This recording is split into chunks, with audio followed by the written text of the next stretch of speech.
Pintu teater 2 telah dibuka. Para penonton yang telah memiliki karcis dipersilakan memasuki ruangan teater.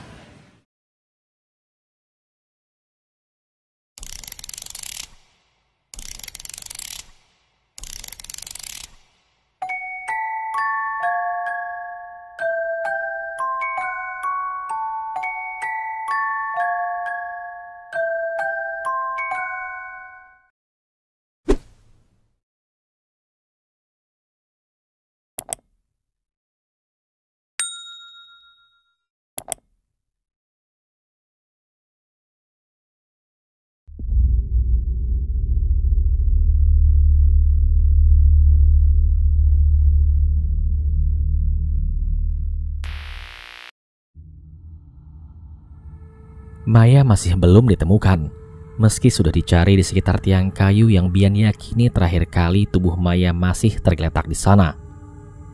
Bian benar-benar panik. Ia merasa sangat bersalah telah meninggalkan tubuh Maya tergeletak di tanah dan entah bagaimana kini tubuh gadis itu menghilang. Semua masih mencari Maya, namun Jojo merasa ada yang kurang. Di antara suara teriakan memanggil nama Maya, ia tak mendengar suara Dika lagi. Dan faktanya, kini mereka hanya bertiga. Suasana mendadak bertambah kacau. Jojo, Bian, dan Eko berusaha memanggil Dika, namun tidak juga ada teriakan balasan dari Dika. Kemana cowok tengil itu? Masihkah ia bercanda dalam situasi seperti ini? Kini bukan hanya Maya yang tidak diketahui keberadaannya, namun Dika juga menghilang. Guys, gini aja. Kita sekarang bagi tugas. Kalian berdua cari Dika. Aku akan cari Maya. Kita harus secepat mungkin menemukan mereka. Jojo dan Eko mengangguk tanda setuju. Kemudian mereka berpisah. Secara Dika masih sadar sebelum menghilang. Jadi ada kemungkinan anak itu bergerak agak menjauh. Dika, lu kemana Dik? Awas ya, kalau ini cuma bercanda. Masih tidak terdengar jawaban dari Dika. Jojo dan Eko mulai khawatir. Sangat sulit mencari seseorang di tengah suasana gelap dan kabut tebal seperti saat itu. Apalagi mereka berada di tengah kuburan. Cahaya bulan dan sinar dari senter mereka pun tidak bisa banyak membantu. Namun tiba-tiba Eko seperti menendang sesuatu di tanah. Dilihatnya benda apakah itu? Jojo, itu handycam Dika. Jojo segera memungut benda itu dan kemudian memeriksanya. Handycam masih dalam posisi menyala. Jojo pun memutar ulang isi rekaman video terakhir beberapa menit sebelum Dika menghilang. Video memutar saat Dika bersama yang lain mencari Maya. Handycam menyorot tempat-tempat kosong yang berkabut. Namun tiba-tiba sesuatu terjadi. Dika terjatuh dan tergeletak tidak bergerak dengan posisi wajahnya menghadap persis ke arah sorot handycam. Saat itu dalam rekaman terdengar suara Jojo yang mulai menanyakan keberadaan Dika yang tidak terlihat. Dan Dika masih tergeletak tidak bergerak. Dia pasti masih di sekitar sini. Gua harus nemuin dia. Jojo kemudian memberikan handycam di tangannya kepada Eko dan bergegas pergi mencari Dika. Eko paham betul kalau Jojo sebenarnya ada rasa dengan cowok tengil itu. Tampak dari kedekatan mereka, juga Jojo yang selalu ingin dekat dengan Dika. Dan sekarang Jojo terlihat paling panik ketika Dika menghilang. Jo, tunggu Jo. Ketika Eko hendak beranjak menyusul Jojo, ada sesuatu yang membuatnya penasaran. Ia perhatikan lagi rekaman itu. Wajah Dika masih terbujur diam. Tiba-tiba sesuatu menarik tubuh Dika dari arah kaki dengan cepat. Sontak Eko terpekik kaget. Kini Dika sudah tidak terlihat lagi di layar handycam. Jojo, kamu di mana Jo? Tidak ada sahutan dari Jojo. Suasana mendadak jadi sunyi. Eko merasa sangat aneh. Di tempat yang sepi seperti ini, seharusnya dari jauh pun akan mudah terdengar suara teriakan. Dan kini bahkan suara Jojo dan Bian tidak terdengar olehnya. Jo, Bian, di mana kalian? Eko mulai panik.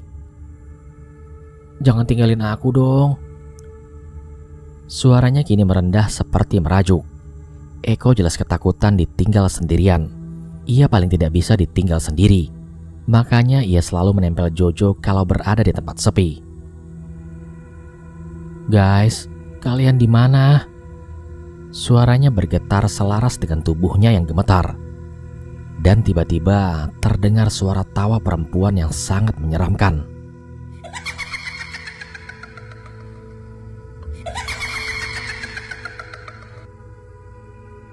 Eko rasanya mau nangis saat itu. Disorotkannya handycam ke sekeliling. Mode malam membantunya melihat lebih jelas suasana di sekitar melalui layar handycam.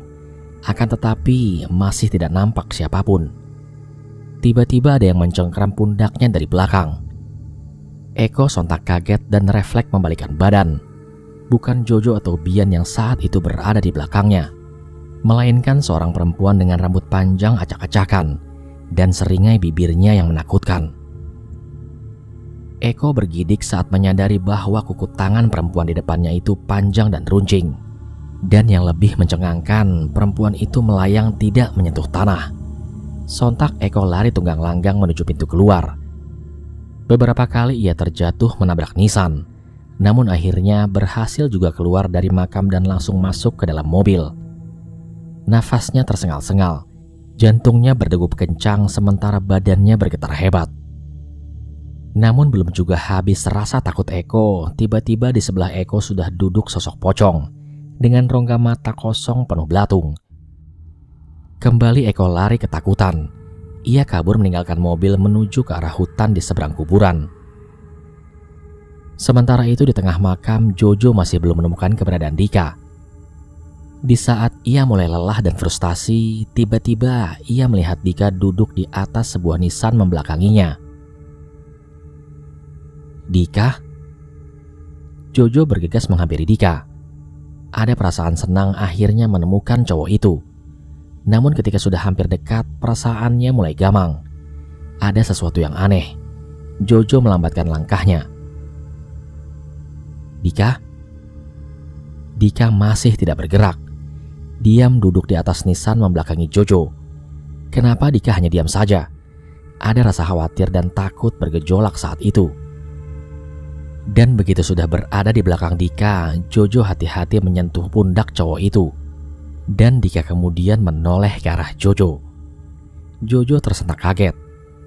Tubuhnya langsung menggigil hebat, dan jantungnya seperti berhenti berdetak. Apa yang dilihat di depan matanya sungguh membuatnya hampir pingsan. Wajah Dika sangat pucat. Kedua bola matanya hilang seperti tercongkel dari tempatnya. Dan darah masih mengucur dari rongga matanya yang kosong. Sementara di tempat lain, Maya dibuat kaget. Sekarang ia tidak berada lagi di dalam kuburan yang mencekam, di mana terakhir kali ia melihat seorang perempuan setengah baya dibakar hidup-hidup di tiang kayu. Saat ini Maya seperti berpindah tempat secara tiba-tiba, yaitu berada di sebuah perkampungan kuno. Penduduknya masih mengenakan pakaian Jawa tempo dulu, sama seperti orang-orang yang tadi ia lihat berada di kuburan. Jadi mereka berasal dari kampung ini, gumam Maya dalam hati. Maya semakin menyadari bahwa dirinya saat ini entah bagaimana menjelaskannya, seperti sedang diperlihatkan sebuah tayangan peristiwa masa lalu. Peristiwa awal kenapa sampai kuburan tua itu menjadi angker dan wingit. Kutukan yang terucap dari kemarahan, dendam dan kepedihan perempuan yang dibakar di tiang kayu di tengah kuburan itulah awal penyebabnya. Tampaknya perempuan itu seorang dukun atau penganut ilmu hitam. Itu yang Maya dengar saat kejadian mengerikan malam itu di kuburan dari ucapan laki-laki yang melempar obornya ke dalam tumpukan kayu. Dan firasat Maya mengatakan bahwa kampung di mana ia berdiri saat ini adalah kampung yang diceritakan hilang seperti ditelan bumi dan tidak pernah diketahui keberadaannya. Kampung beserta seluruh orang-orang yang menghuninya itu juga menerima kutukan yang sama. Maya bergidik membayangkan apa yang akan terjadi dengan orang-orang kampung itu. Dalam hati Maya berharap kampung itu hilang karena ditinggal mengungsi oleh warganya, bukan karena sesuatu yang buruk menimpa mereka. Malam itu ada semacam pertunjukan tarian yang diiringi musik tradisional Bonang.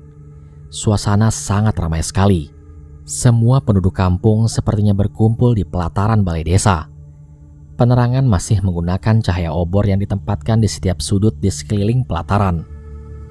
Maya yang berdiri di antara kerumunan penonton mencoba berpikir, berapa puluh tahun lewat masa itu sampai listrik belum masuk ke kampung ini.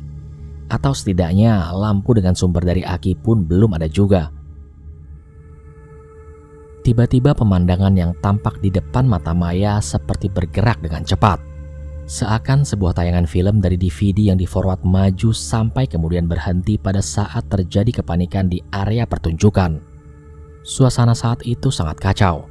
Semua orang seperti berlarian ke sana kemari. Teriakan dan bentakan orang memerintah ini itu.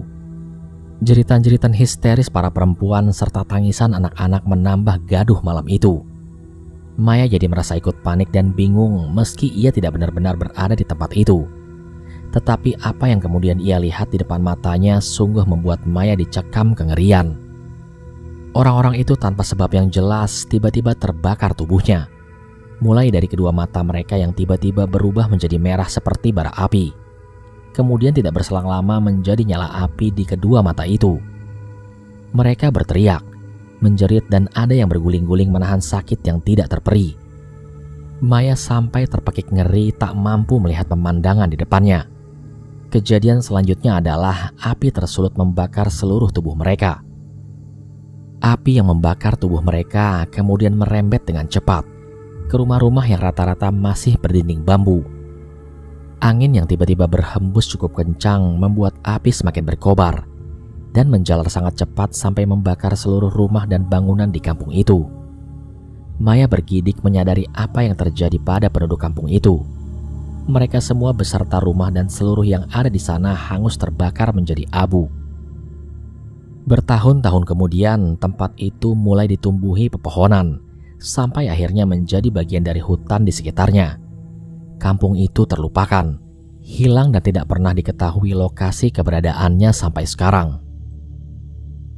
Kini Maya sudah berada kembali di dalam kuburan tua dalam sekejap mata, di mana tempat awal ia dan kawan-kawannya datang. Suasana dari yang sebelumnya gaduh oleh teriakan dan jeritan kemudian mendadak sunyi mencekam. Maya pun kembali teringat keempat kawannya. Namun ketika ia panggil-panggil tak ada satupun yang menyaut. Ada yang dirasakan aneh dari tempat itu oleh Maya. Sejauh mata memandang, di tempat itu hanya terlihat hamparan nisan-nisan tua berselimut kabut. Tak ada lagi pohon randu dan pohon kamboja di sana. Bahkan ketika Maya berkeliling, pintu keluar makam pun tak ada lagi. Tidak ada bulan, awan maupun bintang di langit. Hanya ada kegelapan yang menyelimuti tempat itu. Kegelapan itu pun dirasa aneh, bukan gelap pekat. Karena Maya masih bisa melihat keadaan sekeliling. Sulit untuk dijelaskan, seperti gelap yang tidak berujung. Maya bingung dan panik. Teriakannya pun hanya menggema seakan kembali ke telinganya. Di mana sebenarnya aku ini? Maya tidak sadar bahwa ia telah terjebak di dunia lain. Dan yang lebih berbahaya adalah alam di mana Maya berada saat ini adalah alam lain yang telah dikutuk. Tidak ada kedamaian di tempat itu, hanya ada kemarahan dan penderitaan. Sementara di tempat lain, Jojo histeris melihat apa yang terjadi pada Dika. Air mata Jojo pun tak terbendung lagi. Apa yang menimpa Dika sungguh sangat memilukan sekaligus mengerikan. Dengan tubuh gemetar, Jojo mundur beberapa langkah. Wajah Dika benar-benar membuatnya ketakutan. Dika seakan menatapnya tapi tanpa bola mata. Hanya tersisa rongga kosong dengan darah yang masih mengucur deras. Tiba-tiba Dika bangkit dari duduknya di atas nisan lalu berbalik menghadap Jojo. "Tolong gua, Jo. Tolong gua." Rintih Dika sambil bergerak maju mendekati Jojo. Jojo jelas panik. Ia mundur tergesa dengan terjatuh akibat kakinya tersandung batu nisan. Selanjutnya gadis itu hanya bisa beringsut mundur di atas tanah karena kakinya terlalu lemas untuk bisa bangkit lagi. Mata Jojo tak lepas dari wajah Dika yang terus bergerak maju mendekat. "Tolong gua, Jo." Enggak. Pikiran waras gadis itu bilang bahwa cowok di depannya bukan Dika, tetapi hatinya berkata lain. "Dik, Apa yang terjadi sama kamu? Tanya Jojo dengan berlinang air mata. Tolong gua, Jo. 4 langkah di depan Jojo, tiba-tiba saja api muncul dari tubuh Dika. Dan secepat itu berkobar membakar tubuh Dika. Jojo kembali menjerit histeris. Air matanya semakin membanjiri kedua pipinya. Jojo jelas panik, tidak tahu apa yang harus ia lakukan. Api itu tiba-tiba muncul dengan sendirinya dari tubuh Dika dan membesar dengan sangat cepat seakan tubuh cowok itu sudah disiram dengan cairan bensin. Anehnya Dika masih terus melangkah mendekati Jojo. Jalannya kini patah-patah karena api yang hampir menutupi seluruh tubuhnya. Jojo beringsut kembali ke belakang, sampai akhirnya punggungnya tertahan tiang kayu. Tiba-tiba semak ilalang yang ada di sekitar tiang menjalar dan membelit kaki, tangan, pinggang sampai leher Jojo. Belum hilang rasa terkejutnya, semak ilalang itu menarik Jojo dan memaksanya untuk berdiri, dan terus menjalar membelit mulut serta kepala Jojo. Belitan ilalang itu mengikat kuat tubuh gadis itu di tiang kayu. Jojo hanya bisa menatap nanar ketika sosok Dika yang penuh dengan kobaran api terus mendekat ke arahnya yang terikat tak berdaya. Bahkan ilalang yang membelit kuat mulutnya membuat ia tak mampu untuk berteriak. Hanya bunyi lenguhan kepanikan yang terdengar keluar dari mulut Jojo. Tubuh Jojo mengejang-ngejang sampai matanya membelalak saat jilatan api mulai merembet ke tubuhnya. Raut penderitaan dan kengerian tergurat jelas di wajah gadis itu, sebelum akhirnya hilang tertutup oleh kobaran api saat Dika memeluk erat tubuh Jojo. Sial! Bian berteriak kuat meluapkan emosi dan penyesalan yang memenuhi dadanya. Maya masih belum bisa ditemukan. Setelah berkeliling menyisir area makam itu, kini Bian kembali ke tengah kuburan di mana tiang kayu itu berada. Tiang kayu hitam dan rapuh itu masih teronggok bisu di depannya. Tiba-tiba Bian teringat Jojo dan Eko. Apakah mereka sudah menemukan Dika? Kenapa saat mereka berpisah tadi, Bian tidak mendengar suara siapapun, kecuali teriakannya sendiri ketika mencari Maya? Bian juga merasakan ada yang aneh dengan kuburan itu, sesuatu yang sulit untuk dijelaskan. Karena itu orang-orang dari desa Kepuh Rejo menyebut bahwa tempat itu sangat wingit. Mai, aku harus cari kemana kamu lagi? Rintihnya sambil jatuh tersimpuh di atas lututnya serta membekap wajahnya dengan kedua tangannya. Seketika Bian menggigil. Terdengar kembali suara tawa perempuan. Seketika bulu kuduknya merinding. Bian bangkit lalu mengedarkan mata ke sekeliling makam. Namun tak nampak siapapun. Suasana gelap dan sepi mencekam. Tiba-tiba persis di depan Bian muncul sosok wajah perempuan menyeramkan dengan rambut panjang acak-acakan. Namun Bian tidak yakin apakah sosok wajah itu muncul menyibak kabut, ataukah kabut tebal di depannya itu yang merubah menjadi sosok wajah. Sosok wajah dengan seringai mengerikan itu bergerak semakin mendekat. Dan Bian seketika tercekat ketika menyadari bahwa wajah perempuan yang bergerak mendekatinya itu tanpa diiringi tubuh. Bian melangkah mundur, namun sosok kepala tanpa tubuh itu melayang dengan cepat ke arahnya. Bian pun lari menjauh sampai keluar dari pintu makam dan langsung menuju mobilnya. Di dalam mobil ia menangis memikirkan Maya yang mungkin masih tergeletak di dalam sana. Bian memukul setir mobil berkali-kali melampiaskan kekesalannya. Namun tiba-tiba mobil seperti digedor-gedor dari luar. Ketika matanya menoleh ke arah kaca jendela, jantungnya seakan berhenti berdetak. Ada sosok pocong berdiri di luar pintu. Dan bukan hanya satu, tetapi ada banyak sosok pocong dan terus bermunculan seakan mengepung Bian yang terjebak di dalam mobil. Bian buru-buru menghidupkan mesin mobil, tetapi beberapa kali dihidupkan tidak mau menyala. Bian jelas panik. Ia coba lagi dan coba lagi menghidupkan mobilnya. Dan ketika akhirnya mobil itu hidup, tanpa menunggu lama ia langsung tancap gas menjauh dari tempat itu. Namun entah kenapa, ia merasa pocong-pocong menakutkan itu masih saja mengikutinya. Jalan yang rusak dan pikirannya yang kacau ditambah sosok kepala perempuan melayang yang tiba-tiba muncul kembali di depan jalan membuat Bian hilang keseimbangan. dan mobil pun terperosok jatuh ke dalam jurang di sisi kanan jalan. Tetapi beruntungnya mobil tersangkut di dahan sebuah pohon yang tumbuh di sisi tebing, sehingga tidak sampai terhempas jatuh ke dasar jurang. Tapi nampaknya tidak demikian dengan Bian. Di dalam mobil tubuh Bian masih berada di tempat semula. Akan tetapi ujung dahan pohon yang menerobos masuk memecah kaca depan mobil mendorong keras kepala Bian ke belakang hingga meninggalkan tubuhnya. Di sisi lain Eko berlari tak tentu arah. Diterabasnya hutan tanpa ia tahu hendak kemana tujuan dan arahnya. Yang ia tahu berlari sejauh mungkin dari kuburan angker itu. Nafasnya tersengal-sengal dan larinya sejak awal tadi juga tidak kencang. Dan kini semakin melambat sampai akhirnya tubuh gemuknya roboh terlentang di atas tanah. Eko mencoba mengatur nafas yang kepayahan. Dilihatnya di atas, rimbunan daun dan dahan pohon menghalangi sinar bulan sampai jatuh ke bawah. Ia memejamkan mata sejenak, meratapi nasibnya yang terpisah dari kawan-kawannya. Jo, Bian, Dika, kalian di mana sih?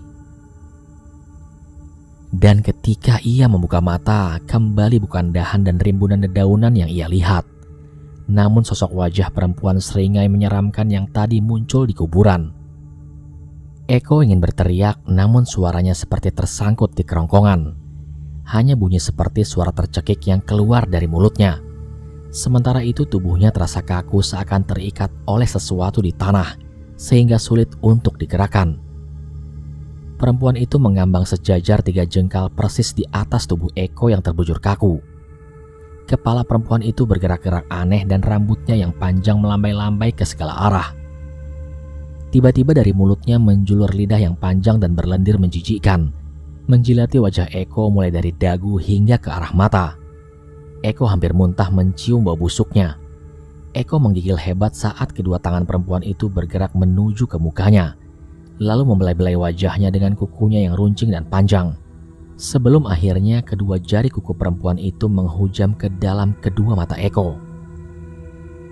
Sementara itu Maya masih terjebak di alam lain yang ada di kuburan wingit itu. Alam gaib yang dihuni oleh arwah-arwah terkutuk. Tidak ada jalan keluar dan tidak ada jalan kembali. Satu-satunya kesempatan yang masih bisa menyelamatkan gadis itu adalah harus ada yang menuntun rohnya keluar dari alam lain dan kembali masuk ke dalam raganya. Tetapi semakin lama Maya tersesat di alam itu, semakin tipis harapannya untuk bisa kembali. Lalu siapa yang akan menuntut Maya? Tidak ada orang yang berani datang ke tempat wingit itu. Sementara Maya kini hanya sendirian. Maya bahkan tidak tahu lagi kemana 4 kawannya yang lain. Tiba-tiba bermunculan sosok-sosok di balik kabut. Mereka terlihat seperti laki-laki dan perempuan, dengan pakaian lusuh dan compang-camping. Bahkan Maya melihat ada juga sosok anak-anak di antara mereka. Yang membuat Maya bergidik ngeri adalah mereka semua seakan tidak bisa melihat. Karena kedua bola mata mereka seperti tercongkel dengan darah yang terus keluar dari rongga mata mereka yang telah kosong. Mereka tidak bersuara, sebagian bergerak seperti mayat hidup, sebagian yang lain hanya berdiri mematung. Ada juga sosok-sosok yang berwujud pocong di antara mereka, dengan rongga mata yang kosong dan dipenuhi belatung. Mereka semua adalah para penghuni kuburan tua yang terjebak di alam lain yang terkutuk. Sosok-sosok itu terlihat semakin banyak bermunculan di sekitar makam. Mereka nampaknya tidak menyadari kehadiran Maya yang ada di tengah-tengah mereka. Sekitar jarak 20 meter dari posisi Maya berdiri di dekat tiang kayu, Maya melihat sosok perempuan dengan jubah hitam serta rambutnya yang panjang melambai-lambai seperti di dalam air. Perempuan itu berdiri melayang sekitar 1 meter dari permukaan tanah. Maya jelas terkejut ketika teringat bahwa sosok itu adalah perempuan yang dibakar oleh orang kampung di tiang kayu itu beberapa puluh tahun silam. Dan sosoknya kini terlihat jauh lebih menyeramkan. Perempuan itu terlihat sedang mengawasi arwah-arwah penghuni kuburan yang ia jadikan budak-budaknya. Sorot matanya tajam seakan menyelidik ke setiap sudut makam. Suasana saat itu benar-benar mencekam. Maya berusaha bersembunyi di balik tubuh sosok-sosok tanpa mata itu. Tetapi kemudian tiba-tiba ia melihat ada 3 sosok laki-laki dan 1 orang perempuan berdiri berjejer di depan perempuan itu. Posisi mereka yang membelakangi membuat Maya tidak bisa melihat wajah mereka. Tetapi dari posturnya, Maya sepertinya mengenali mereka. Maya terkejut ketika kemudian menyadari bahwa keempat orang itu adalah Bian, Dika, Jojo, dan Eko. Kenapa mereka ada di sini? Gumam Maya heran dalam hati. Tetapi yang lebih mengejutkannya lagi adalah mengapa keempat kawannya itu berdiri di depan perempuan iblis itu. Apa yang mereka lakukan di sana? Perempuan berambut panjang itu lalu melayang turun mendekati Bian, Dika, Jojo, dan Eko. Kemudian membelai-belai wajah mereka satu persatu. Tetapi apa yang kemudian dilihat Maya dari keempat kawannya itu saat mereka berbalik dan bergerak menyebar membuat jantung Maya serasa berhenti berdetak. Wajah mereka sangat pucat dengan rongga mata yang kosong tanpa bola mata. Sama persis seperti semua sosok-sosok yang berada di sana, dengan darah yang masih mengalir membasahi pipi mereka. Hampir saja Maya terpekik melihat keadaan empat sahabatnya itu. Andai saja di saat yang bersamaan tidak ada sosok tangan yang tiba-tiba memekap mulut Maya dengan erat dari belakang. Sontak Maya kaget hingga tubuhnya menegang. Bekapan tangan di mulutnya dari seseorang yang ada di belakangnya itu menahan jeritnya. Maya hanya bisa pasrah. Di satu sisi ia takut orang yang ada di belakangnya itu akan mencelakainya. Namun di sisi lain ia juga takut kalau ia berteriak maka sosok-sosok dengan mata kosong itu akan mengetahui keberadaan Maya, terutama perempuan berambut panjang itu.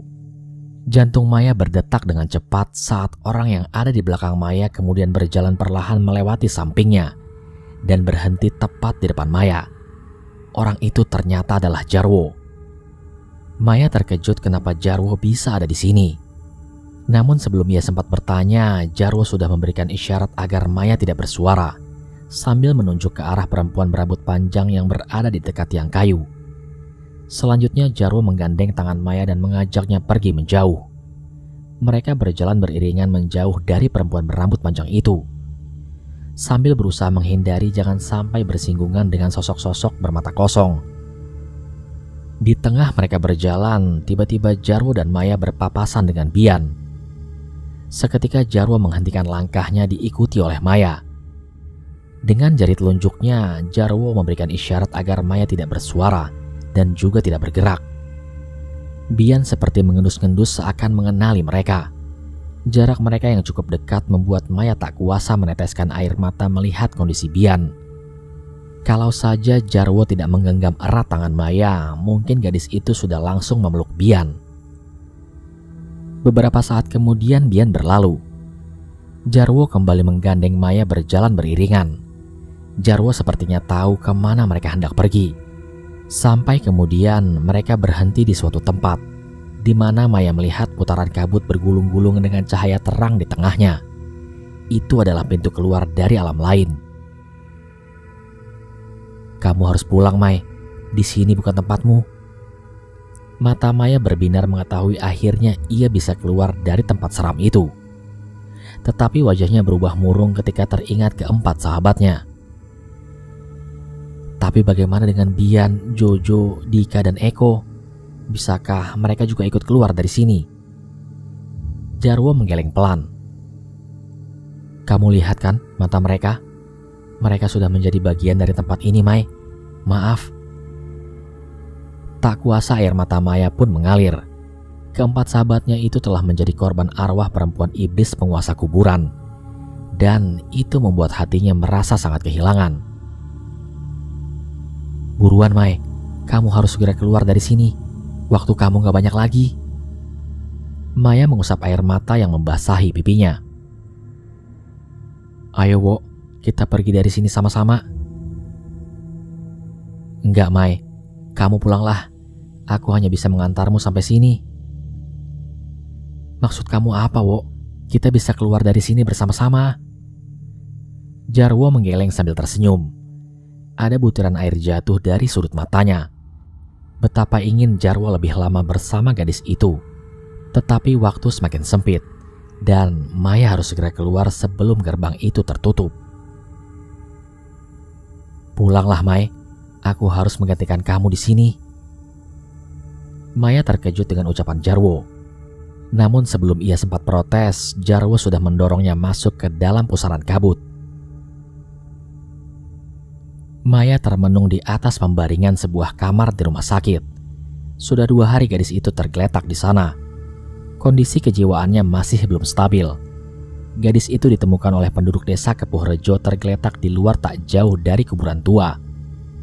Kakeknya Jarwo mengajak beberapa orang desa untuk menjemput Maya keesokan paginya, setelah mendapatkan bisikan gaib dari cucunya.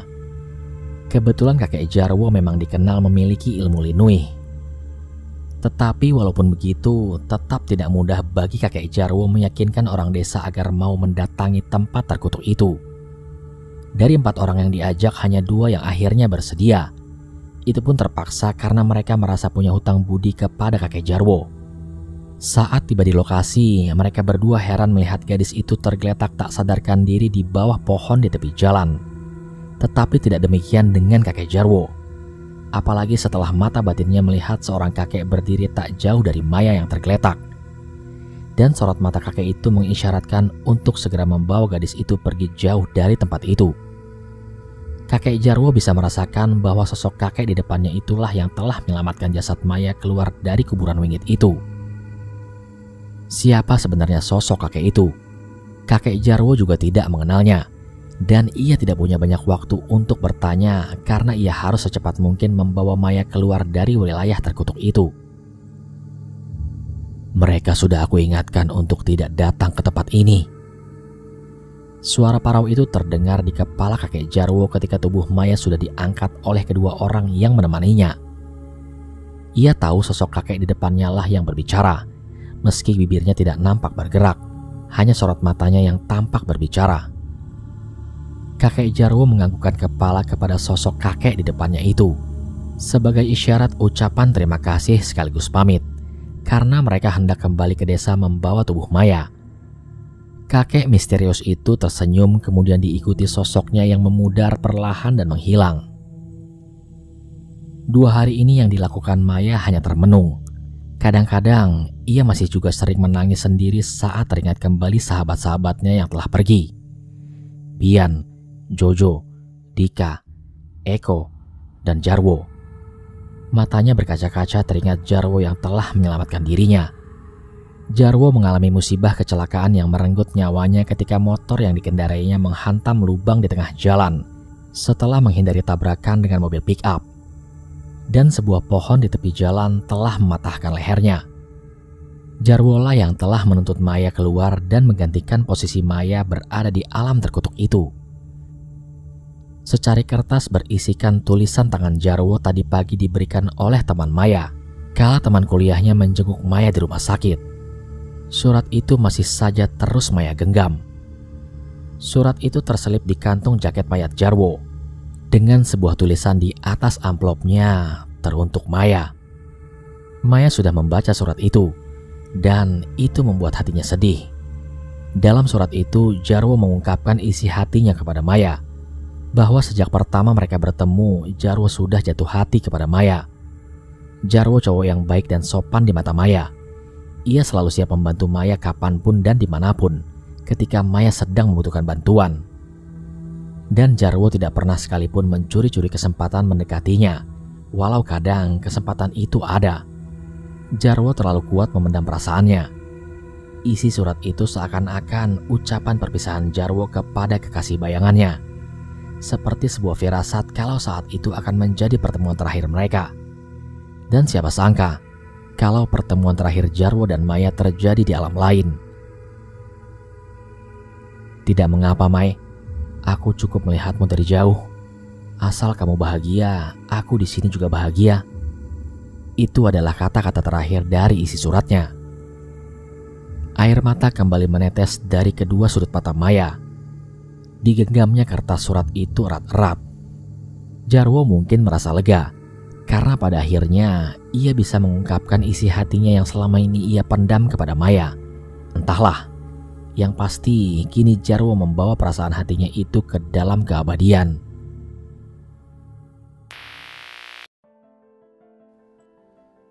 Sekian cerita pada kesempatan kali ini. Semoga dapat diambil sisi positif dari cerita di atas. bahwa setiap tempat memiliki aturan dan larangan. Jangan pernah melanggarnya, terlebih kita adalah tamu. Karena bukan tidak mungkin sesuatu yang tidak baik akan menghampiri kita. Dan satu lagi pesan yang tak kalah luar biasanya adalah kadang kita hanya dipertemukan oleh seseorang tanpa pernah diizinkan untuk bersama-sama. Cinta jelas tidak harus memiliki, namun cinta harus diungkapkan.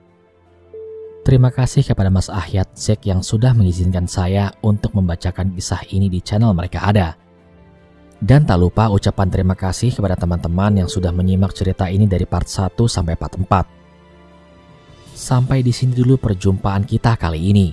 Sampai bertemu pada episode selanjutnya yang pastinya lebih menarik. Saya Aldi pamit undur diri dari hadapan kalian.